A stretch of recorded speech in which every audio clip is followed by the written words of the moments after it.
하나님의 축복과 은총이 여러분에게 함께하길 주님의 이름으로 축복합니다. 자, 오늘 함께 은혜 받으실 말씀의 제목은 나그네 같은 인생을 어떻게 살아야 할까? 자, 이 제목을 가지고 함께 말씀을 나누겠습니다. 오늘 말씀 본문은 베드로전서 1장 1절로 2절의 말씀입니다.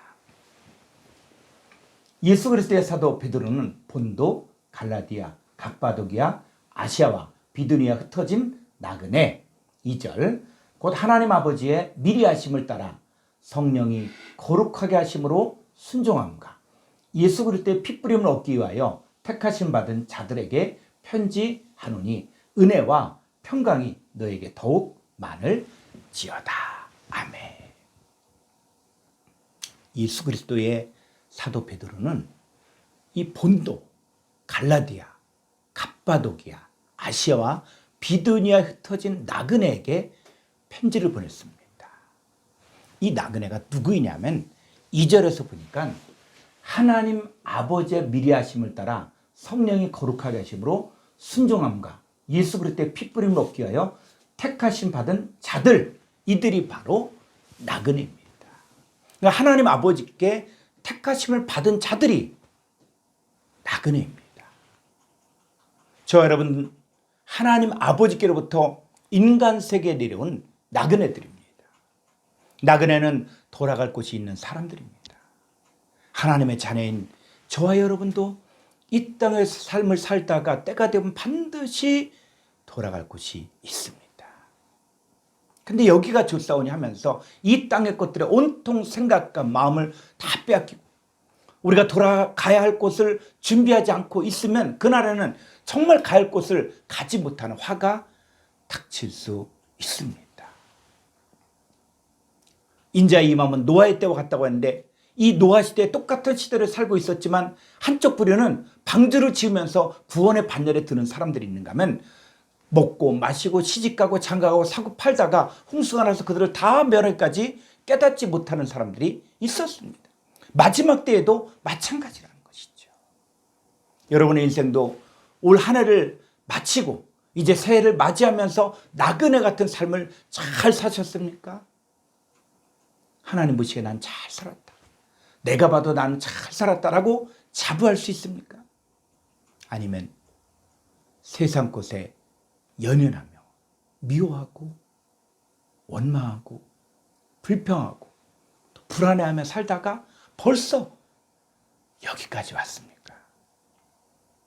오늘은 나그네 같은 인생을 어떻게 살아야 할까에 대해서 함께 말씀을 나누고자 합니다. 자, 첫 번째, 믿음의 선진들의 삶의 방식을 배워야 합니다. 히브리서 11장 13절의 말씀을 보겠습니다. 이 사람들은 다 믿음을 따라 죽었으며 약속을 받지 못하였을 때 그것들을 멀리서 보고 환영하며 또 땅에서는 외국인과 나그네임을 증언했으니 이 사람들은 노아와 아브라함과 사라를 말하는데 바로 믿음의 선진들을 말합니다. 자, 이 믿음의 선진들은 다 믿음을 따라 살고 믿음을 따라 죽었습니다. 믿음으로 노아는 아직 보이지 않은 일에 경고하심을 받아 경외함으로 방주를 준비했기에 구원을 받았습니다. 오늘날의 많은 사람들은 아직 보이지 않은 천국과 또 지옥과 심판에 대해서 관심이 없습니다. 왜냐하면 하나님의 약속의 말씀에 대해서 관심이 없기 때문입니다. 오늘날에도 노아처럼 하나님을 경외하는 사람들은 하나님께서 경고하신 일에 대해 경외함으로 방주를 준비해야만 구원을 받습니다. 이 방주의 단어가 아주 놀랍게 되어져 있습니다. 자, 한번 히브리어를 보겠습니다. 이 방주의 단어가 히브리어로 8392번의 테바인데 방주, 상자 이런 뜻입니다. 자, 노아 시대 때 홍수 심판에서 살아남을 수 있었던 사람들은 방주를 짓고 방주에 들어갔기 때문입니다. 자, 이제 시대가 흘러서 모세가 애굽에서 태어났을 때 그때는 태어나는 모든 히브리인들의 남자아이는 전부 나일강에 던져 죽였습니다. 모세도 태어났을 때 죽을 수밖에 없었지만 그의 어머니와 아버지가 목숨을 걸고 3개월 동안을 키웠지만 더 이상은 키울 수 없을 때 갈대 상자를 만들어 거기에 물이 들어오지 않게 하고 강물에 띄워보냈습니다. 이제 모세가 사느냐 죽느냐 하는 것은 하나님만이 결정할 수 있는 일입니다. 이 갈대 상자를 애굽의 공주가 목욕하러 나일강에 나왔다가 그 갈대 상자를 발견하고 거기 아이가 있음을 보고 그 아이가 분명히 히브리인 것을 알고서도 자기 양자를 삼아 키웠습니다. 자, 모세가 살 수 있었던 것은 바로 갈대 상자 덕분인데 이 갈대 상자가 노아의 방주와 같은 단어입니다. 성경을 보면 하나님께서 직접 짓는 방법을 지시하신 것이 3가지가 있는데 노아의 방주와 모세의 성막과 솔로몬의 성전입니다. 이 방주와 성막과 성전은 교회 모형인데 교회의 실체인 저와 여러분이 되어야 할 상태를 말하고 있습니다. 자, 방주와 이 성막과 이 성전은 오늘날 어떻게 우리에게 적용되어야 됩니까? 자, 고린도전서 3장 16절을 보겠습니다. 너희가 하나님의 성전인 것과 하나님의 성령이 너희 안에 계시는 것을 알지 못하느냐. 자, 예수님께서는 46년 동안 짓고 있는 헤롯 성전을 향하여 이 성전을 헐어버려라. 내가 사흘 만에 다시 일으키리라. 이렇게 말씀하셨는데 이것은 예수님은 육체된 자기 몸을 성전이라고 이야기하고 있습니다. 그러니까 예수님의 몸이 성전이고 그리고 예수님을 믿음으로 하나님 앞에 산 자가 된 저와 여러분도 하나님의 성전입니다. 저와 여러분이 하나님의 성전이 되었지만 이 성전을 청결케 하고 지어지는 과정이 필요합니다. 자, 에베소 2장 20절로 22절을 보겠습니다. 너희는 사도들과 선지자들의 터위에 세우심을 입은 자라. 그리스도 예수께서 친히 모퉁이 돌이 되셨느니라. 21절 그의 안에서 건물마다 서로 연결하여 주 안에서 성전이 되어가고 22절 너희도 성령 안에서 하나님이 거하실 처소가 되기 위하여 그리스도 예수 안에서 함께 지어져 가느니라. 자, 우리가 예수님을 통해서 하나님과 화목되고 그리고 예수 그리스도 안에서 새 사람으로 지어진 바 되었으면 이제는 하나님 앞에서 외인도 아니요 나그네도 아닌 성도들과 동일한 시민이요 하나님의 권속이 되었습니다. 그런데 하나님의 권속이 되려면 예수 그리스도 안에 서로 연결하여 주 안에서 성전이 되어가야 합니다. 우리가 성령 안에서 하나님이 거하실 처소가 되기 위하여 그리스도 예수 안에서 함께 지어져 가야 합니다. 이것이 바로 오늘날 우리가 준비하고 지어야 될 방주의 실상이요 성전의 실체입니다. 자, 믿음의 선지들이 세상 사람과 동화되지 않고 하나님의 사람으로 살 수 있었던 이유는 하나님을 경외함으로 방주를 준비했기 때문입니다. 이 방주를 준비했다는 말은 하나님이 지시하신 방법으로 방주를 지은 것처럼 하나님의 말씀을 따라 살고 하나님 말씀에 순종하며 삶을 살았다는 것입니다. 저와 여러분도 이 세상에 대해서는 나그네요 이방인입니다. 그럼 하나님 앞에서는 성도들과 동일한 시민이요 하나님의 권속입니다. 그러면 우리가 이 땅의 나그네로서 우리가 어떻게 살아야 됩니까? 에베소 4장 22절로 24절을 보겠습니다.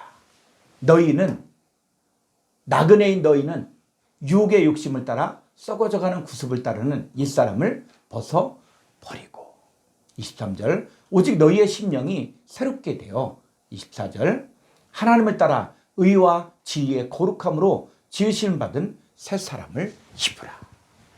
여러분 이 땅에서 나그네의 삶을 살면서 방주를 짓는 방법은 유혹의 욕심을 따라 썩어져가는 구습을 따른 옛사람을 벗어버리고 오직 너희의 심령이 새롭게 되어 하나님을 따라 의와 진리의 거룩함으로 지으심 받은 새 사람을 입는 것입니다.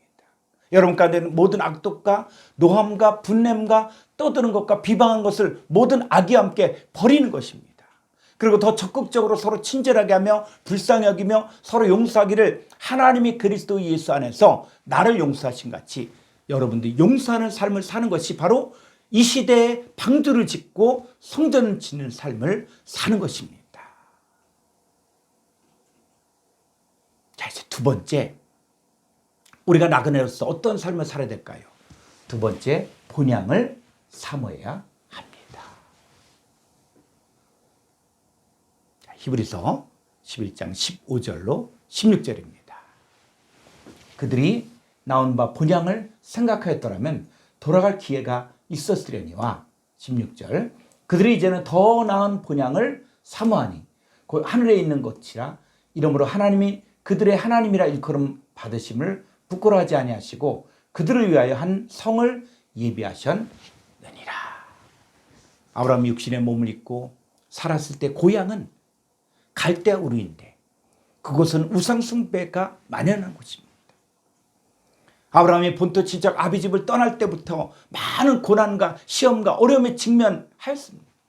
만약에 이런 고난 때문에 뒤를 돌아보고 다시 우상 숭배하는 그 갈대아 우르 본향으로 돌아갔다면 아브라함은 더 이상 믿음의 사람도 아니고 그리고 하나님의 약속과는 전혀 상관이 없는 삶을 살다가 죽었을 것입니다. 그러나 아브라함은 아무리 현실이 어렵고 힘들었어도 하늘에는 더 나은 본향을 삼아했습니다. 우리도 마찬가지입니다. 이 땅의 것이 먹음직도 하고 또 보암직도 하고 지혜롭게 보이지만 그것의 실체를 알아야 됩니다. 여러분, 우리에게는 이 독한 시기와 이 다툼이 사실 우리의 것이 아닌 마귀 사탄이 우리 마음에 뿌린 씨앗들입니다. 야고보서 3장 14절 말씀 보겠습니다. 그러나 너희 마음속에 독한 시기와 다툼이 있으면 자랑하지 말라. 진리를 거슬려 거짓말하지 말라. 어떤 사람은 나는 엮이는 가정에서 자랐기 때문에 독한 시기와 다툼이 있다. 나는 원래 타고난 기질이 그렇다라고 하면서 자기 속에는 독한 시기와 이 다툼을 자랑하는 거예요. 나는 원래 그렇다. 근데 성경은 그렇게 하지 말라고 했습니다. 진리를 거슬러 거짓말하지 말라고 했습니다. 왜냐하면 우리 속에 있는 이 독한 시기와 다툼은 사실 사탄이 와서 우리 마음에 뿌린 씨앗들이기 때문입니다. 예수님께서 천국에 대한 비유를 말씀하시면서 천국은 좋은 씨를 제밭에 뿌린 사람과 같다고 했습니다. 이 집주인의 정도는 주인에게 주여 밭에 좋은 씨를 뿌리지 아니하나이까? 그런데 이 가라지가 어디서 생겼나이까? 라고 물었습니다. 주인은 원수가 이렇게 하였구나 라고 하면서 종들이 잘 때 그 원수가 와서 곡식 가운데 가라지를 덧뿌리고 왔기 때문에 가라지 있다고 하셨습니다. 이 원수인 이 마귀 사탄이 여러분들의 마음속에 와서 가라지를 덧뿌렸습니다. 따라서 여러분의 마음 안에 있는 이 좋은 씨와 이 가라지, 육신의 소욕과 성령의 소욕이 함께 있습니다. 여러분 안에 있는 이 독한 시기와 이 다툼과 육신은 이 육신의 소욕은 원수인 마귀가 여러분의 마음에 뿌린 것입니다. 자, 종들이 주인에게 그러면 우리가 지금 가라지를 뽑을까요? 하니까 주인은 가만둬라. 가라지를 뽑다가 곡식까지 뽑을까 염려하노라. 둘 다 추수 때까지 함께 자라게 두라고 했습니다. 여러분, 우리가 이 땅을 떠날 때까지 육신의 소욕과 성령의 소욕이 함께 있으며 서로 싸울 수밖에 없습니다. 다만 여러분이 이제 적극적으로 의지적으로 해야 할 일이 있습니다. 자, 갈라디아서 5장 16절을 보면은 내가 이르노니 너희는 성령을 따라 행하라. 그리하면 육체의 욕심을 이루지 아니하리라. 우리가 성령을 따라 행해야만 육체의 욕심을 이루지 않습니다. 만약에 여러분이 끝까지 육체의 욕심을 따라 살면 결론은 하나님 나라를 유업으로 얻지 못합니다. 이 육체의 소욕이 바로 땅 위의 것이고 정욕의 것이요 귀신의 것이기 때문에 이들은 이런 삶을 산 사람들은 불사른 심판을 받을 수밖에 없습니다. 자, 그러면 진짜 하나님의 자녀인 여러분에게 하나님께서 주신 것이 무엇일까요? 야고보서 3장 17절로 18절을 보겠습니다. 오직 위로부터 난 지혜는 첫째 성결하고 다음에 화평하고 관용하고 양순하며 긍휼과 선한 열매가 가득하고 편견과 거짓이 없나니. 18절 화평하게 하는 자들은 화평으로 심어 의의 열매를 거두느니라. 하나님께서 하나님의 자녀인 저와 여러분에게 뿌린 좋은 씨는 성결하고 화평하고 양순하며 긍휼과 선한 열매가 가득하고 편견과 거짓이 없는 것입니다.